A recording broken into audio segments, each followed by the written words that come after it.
Welcome to another episode of One Trip at a Time. Ngayong araw, tayo ay babiyahe sa Puerto Galera. Puerto Galera is known as the only bay in the Philippines, getting the most beautiful bay of the world award.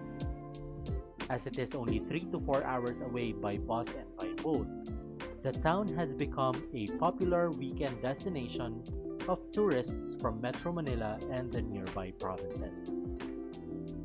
For this trip, we will be staying in one of the town's upscale resorts, Fridays Puerto Galera. We will be touring the resort in this video, show its facilities and amenities, and rate our overall stay experience. By the way, if it's your first time in this channel, please don't forget to like, subscribe, and tap the notification bell icon to receive updates every time we have a new travel video. So we've just arrived at the resort's private dock. Here, we were welcomed by Friday's team members, and we were given refreshing welcome drinks. Thank you.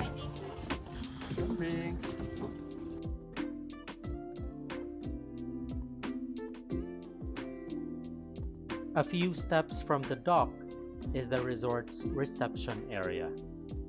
We were escorted here to process our check-in. As you can see in the building, the design is imbibed with Filipino touches, katulad ng paggamit ng kogon sa bubong at kawayan sa pader. Sa loob naman ng reception, makikita ang mga wooden furnishings.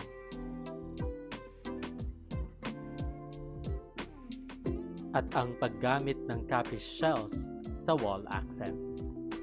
These motifs can also be seen in other parts of the resort, including the guest villas. Aside sa check-in counter, meron din ditong available reading materials as well as board games that can be borrowed and brought to your room. There's also a souvenir corner where you can buy local crafts and souvenirs. The resort's check-in starts at 2 p.m. After a quick and hassle-free check-in, we were then led to our villa. For this trip, we booked a premier lush forest view. However, when we checked in, we were surprised to be upgraded to a premier sea view room.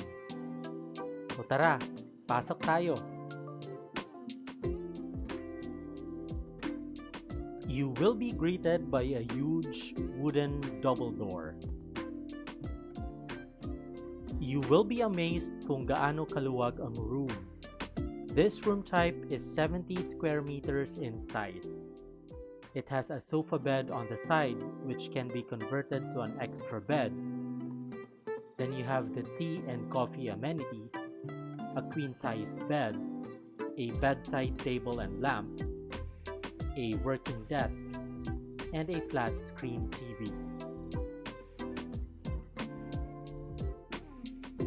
Ngayon, tingnan naman natin ang banyo. Generous naman sa cabinets to give it a feel of a walk-in closet. May toilet, may double sink and vanity area. Separate naman ang bath area with its own bathtub, shower, at shower bench. Medyo dated na yung room, hindi rin ganun kalinis ang cabinets, at may naiwan pang used towel sa veranda. From inside the room, the door opens onto the veranda with nice views of the pool and the sea.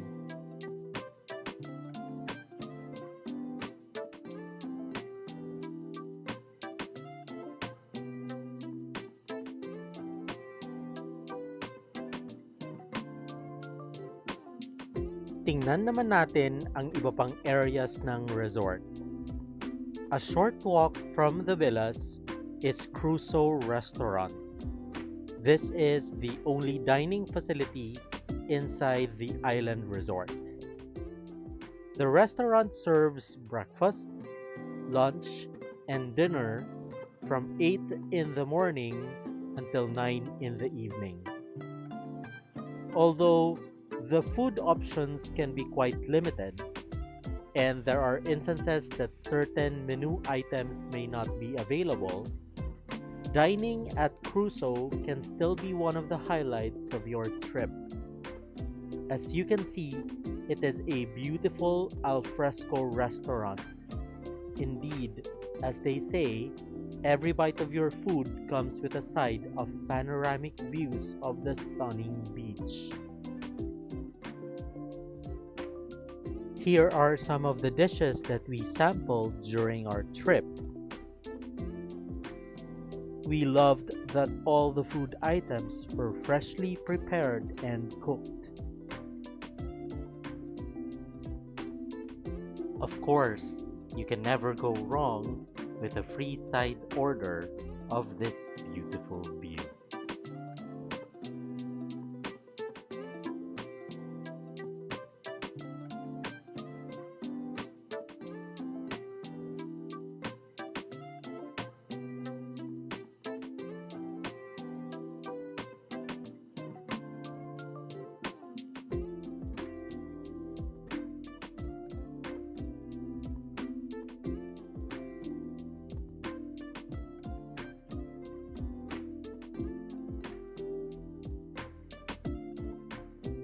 Trivia time! Ang ibig sabihin ng pangalang Puerto Galera ay Port of Galleys.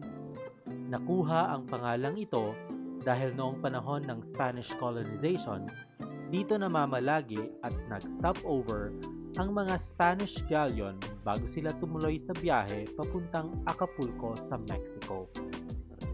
Ang Fridays ay matatagpuan sa Boquete Island, na minsan ay kilala rin bilang Panikian Island. The island is connected to mainland Puerto Galera through a sandbar. Gayunpaman, ang Fridays ay accessible lamang via boat dahil secluded ito from the rest of the island.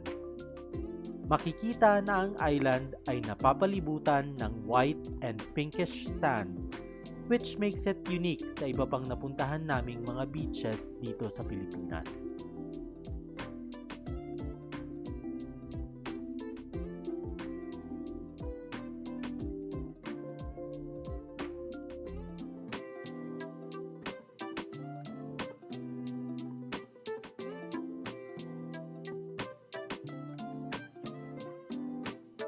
Located sa pagitan ng beach at ng guest villas ay ang swimming pool ng resort.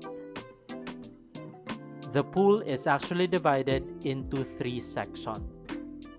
First is the shallow wading area, which is about ankle deep, na tamang-tama para sa maliliit na bata. Kapag pumunta naman sa kabilang side, you will be able to see the dedicated dive pool, which is 10 feet deep.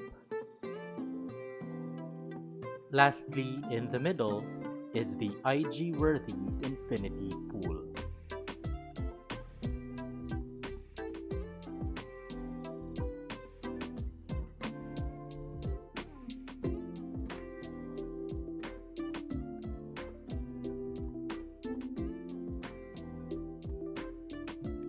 By the way, before I forget, ang premier lush forest view is priced at 14,000 pesos per night, while the premier sea view, kung saan kami na-upgrade, is priced at 16,500 pesos per night. The resort offers up to 28% discount on room rates if you book online via fridayspuertogalera.com.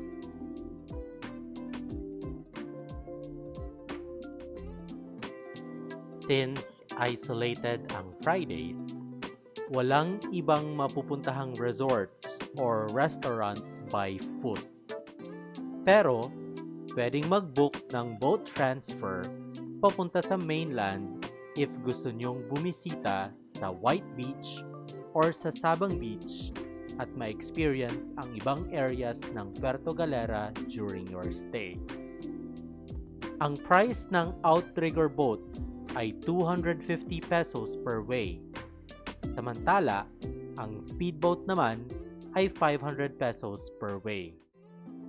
These rates are good for a total of 8 persons, and it is advisable to book boat transfers in advance as they are available only until 5 p.m.